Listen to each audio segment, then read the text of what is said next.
Alright guys, TacticalRab here and I hope you're doing well and enjoying your day. So far, huge drama last night in the $25,000 FaZe tournament. Highly entertaining from start to finish, but a controversial ending to say the very least. The team featuring XQC and TrainWreck, Nadeshot was there as well, coached by Shotzzy, losing in a highly dramatic fashion at the end of the tournament. They are not convinced what happened was fair. They reckon they've been scammed out of the victory. What do you guys think in the comment section below? Hit the like button if you enjoy. Subscribe if you're new as always, I greatly appreciate it. First of all, here is Ben Beans hobbling back into the facility. We know that he had a back injury last week that forced him out of the starting roster. They put Shawnee in. Presumably, he's going to be able to play again. Obviously, Bean just talking about it here. Now, what happened is he slipped a disc in his back, which ended up pushing against a nerve in his leg, so he couldn't walk and was in constant pain. Now, that seems to be resolved because he can walk, not especially perfectly, but he can walk, and presumably he's in enough, well, not in enough pain, shall we say, to not be able to play again. So, yeah, no more football, soccer for the few days off, right? And presumably Beans is going to be able to compete in their roster for the upcoming weekend. So yeah, hopefully that all heals up as quickly as is possible. Another maybe surprising update yesterday was this from the Minnesota Rocker.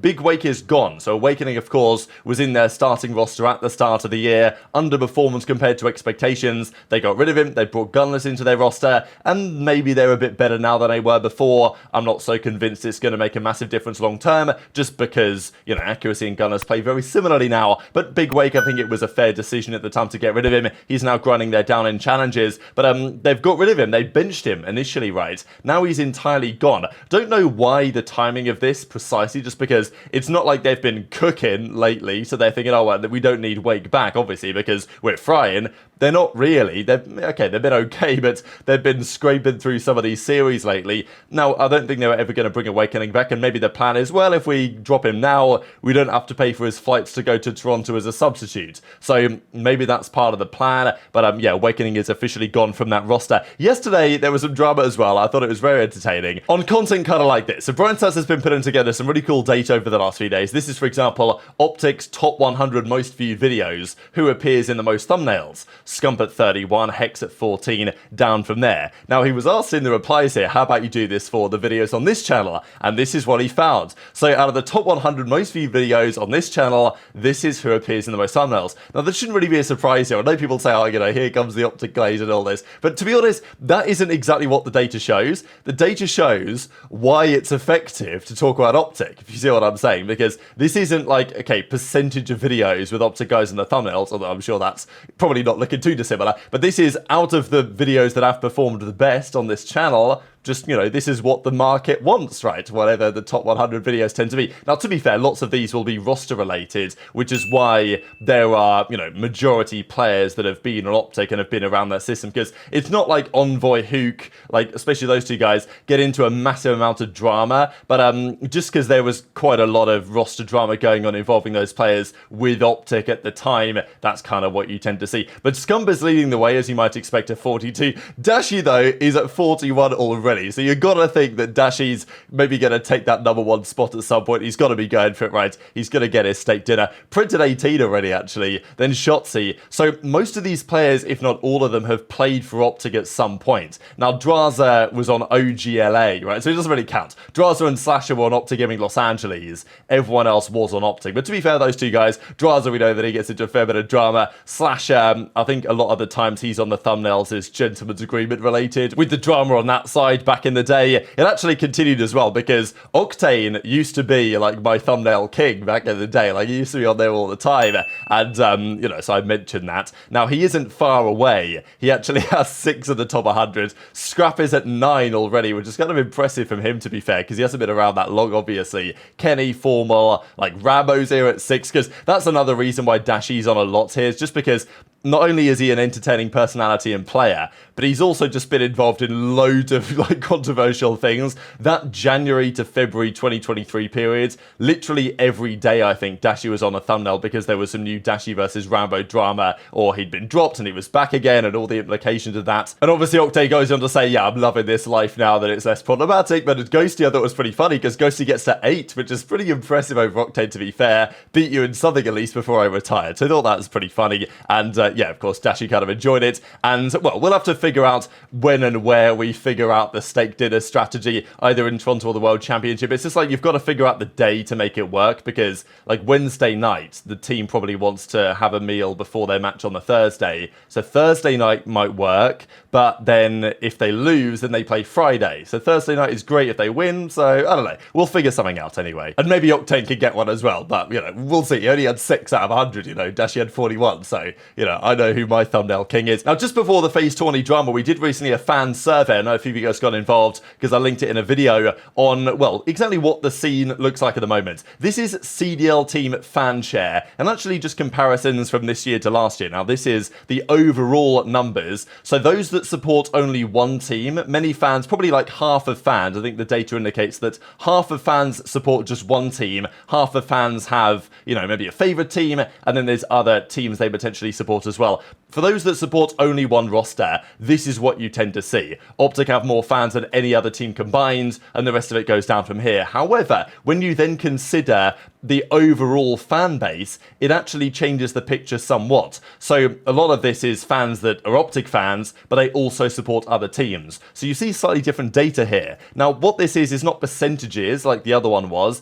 This is based on surge. You actually have the lowest amount of fans in the entire league, which maybe makes sense just because they dropped their entire roster, right? Like Pred was gone, and obviously Simp was gone. Like, they've made a completely new team at Surge. So it's probably understandable. And also, it's not like the organization has great tenure either. They probably should have just moved to Vancouver, to be fair, and rebranded. But anyway, they're the worst team in the league. On number of fans, then you get Gorillas slightly above that, and then it moves upwards and onwards from there. It's interesting to note the Clayster effect, right? Because Vegas were, like, way up here last year in terms of fans. Now they've dropped down massively, and Ravens are now up massively. So it's pretty simple, really. If you want to gain fans, you just sign Clay. It's like, if you're New York, you won all those events, including champs. You still don't have as many fans as Clay has, effectively, for the Ravens. And Toronto, the second highest. And this is interesting, really, this whole FaZe discussion, because the FaZe guys, they are obviously incredibly talented players, and they win a lot. But they clearly don't have the personalities that the other guys do. And it's not like FaZe don't make content, because, okay, maybe the players don't, but at least the Atlanta FaZe YouTube account does make good videos on those guys. But, you know, they're not the superstar kind of players from a personality angle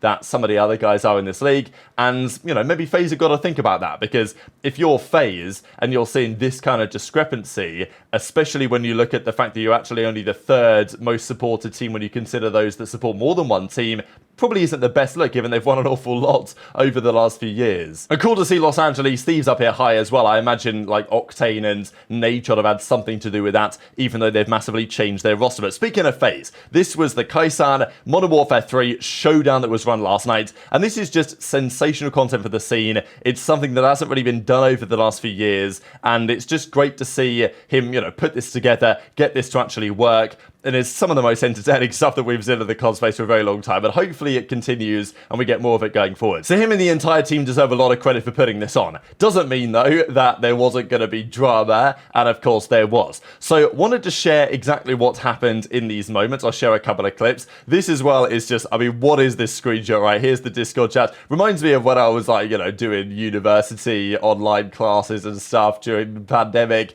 and, you know, Ben JoeDeceives, the professor, right, here he is with the books in the background. But Scrappy and Dashy, they were coaching one of the teams with Temper and these guys. They didn't make the finals, though. The team that did eventually make the finals was like Nadeshot got involved, playing for Shotzzy's team with Trainwrecks and XQC and Stable Ronaldo, and then the FaZe guys on the other side. So Kaysan, of course, was playing, and then they were coached by the FaZe boys. They had FaZe Rain over there, Your Rage, who of course eventually had the drama during this series, and they were the other team to make the finals. So lots of entertaining clips I've got to share here, but what was really dramatic is when it got down to the grand finals, exactly the way this concluded. Yeah, Ronnie in that building, bro. Let's go! Oh my God, 4v1. You're playing one guy. You're playing range. Just get together, boys. He's not 4-piecing you. On God. Yo, Sketch, hit a teabag. Yeah, everybody's sitting. Shoot his fucking there you go! Let's go, baby! What the fuck I'm talking about? Yeah, turn up, boy. Kaysan still. Oh, Your Rage kill XQC. Oh my God, you got this. Watch out. Good shots on drain. Oh. You got this. Train kill Kaysan. Wait! Oh my God, they're trolling. Come on, last one where? Last one where?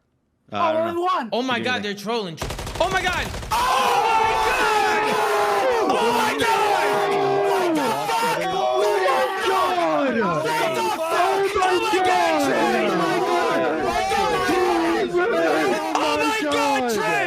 Train. Fuck it then. You'll just call game. Holy shit! Train. What? Train. What? Holy shit! They would have won that round with Ray JFK. They would have kept it. They wouldn't have said a word to us. Yeah, nah, it should have been 1-0. It should have been 1-0. 100% y'all would have kept that round. Now the thing is, you Yeah, can nah. play, you It can should play have. dumb, and you can say, "Nah, we wouldn't have. We would have been fair. We would have reset it." But there's no way. There's no shot, Bucko. Nah, it was a great tournament, but bro, the rules. This has always been a thing in COD, even back in the day with like game battles and shit. If you play the round out, it's chalked, bro. It's chalked. You lost the round. Like if there's a problem, you have to leave. Like leave the game or. And Zuma. You watched the VOD? Did you watch the VOD? They knew he was AFK when it was counting down from 20. No, I seen that. I seen the Ronaldo clip. I seen that shit. That was crazy. Kaysan, listen, it's all love. I'm just sitting here bullying you a little bit to feel better. No, it's okay, bro. I'm just listen. So last map of the finals, as Dazza and Cal kind of explained it, your age was then AFK. So this is a tale as old as time really in competitive Call of Duty. One player was AFK. I think they knew that he was AFK. Like, they for sure knew that he was AFK. But what they decided to do was play the round anyway, because if you lose, you say, oh, he was AFK, let's hit the reset type thing. But if you win, you say, damn, you guys just got 3v4'd. Unlucky, son. We're moving on. So it's kind of like a classic win-win scenario, where you play the round out anyway, 3 versus 4. If you win, you keep the round win. That's the intention. And if you lose, you say, oh, really, our bad guys, we're going to hit the replay. So this was what caused a lot of controversy, understandable, because your age was AFK. And this got very interesting because some of the players were happy to just give Shotzzy's team the 1-0 lead, and, you know, your age, I think, was basically threatening to, like, quit. Just like, it was like, no, we're replaying this from 0-0. So eventually that's what they did. And then Shotzzy's team, right, with XQC, TacticalRab, Ghosty, they went up 5-1. So they were on the verge of winning. 5-1 arguably should have been 6-1, right? Because they were 5-1 up in that game 5. They already won the first round, technically. And sure, one of the guys was AFK. So, you know, but then again, they played it out. And as I said, TacticalRab obviously isn't happy, feels like it was a deserved 1-0 lead. But no, they went back again. There was also other drama because it seemed like, you know, the FaZe guys on the comms, Simp, for example, was in there and saying, oh, well, you guys played it out. So, you know, therefore it's only fair that we go from 0-0. And the same type of thing happened earlier in the tournament as well. So, you know, it's kind of always drama that you're going to get. But in the end, they restarted from 0-0, possibly unfairly so. It was then a 5-1 lead for Nadeshot's team. And then they started calling, like, Shotzzy was calling some good strats, right? And then they started to probably think they'd already won. They threw away a couple of rounds. And then before you know it, it's round 11 and they lost. So they got 5-1 comeback time, big breakdown to lose 6-5. But arguably, it should have been 6-1, right? Because they'd already won a previous round. So, yeah, very dramatic conclusion to the tournament. Nadeshot and the boys, XQC, TacticalRab, Stable, Ronaldo, lost 3-2 in the finals. Shotzzy and Fellow for coaching him. Thanks for hosting, of course. For Kaysan, I'm not glazing. Bronny James, you're nasty. Yeah, that was the other guy, of course, Bronny James Jr., son of LeBron, on the FaZe team that eventually won the tournament. And he had some nice clips as well. So, what do you guys think about this in the comments section below? Of course, Kaysan, who deserves a lot of credit for putting this on, but obviously the conclusion wasn't ideal. As he says, yeah, disappointed in the reset, can't please everyone. My intention is to help grow competitive in the league, which has absolutely been achieved by this. I thought it was fantastic. As Simp says, W Tournament had a blast coaching you guys. But have a look at the replies, right? I mean, look at this. Scammer, rigged tourney, coaches, you know, soft AF, you're so on beta mail, no mowers, all this stuff. So, you know, 6-6, right? Because, you know, that was the argument that maybe it was actually because it was a 1-0. It should have been 6-6. They should have replayed from scratch, which there was an argument for that as well. That, okay, well, you know, maybe we should have just replayed the map entirely from 0-0 and just see who wins this time. But, yeah, that didn't happen. So very much interested to your thoughts on all this stuff in the comment section below. Hit the like button if you enjoyed. Subscribe if you're new. Take care, and I'll see you next time.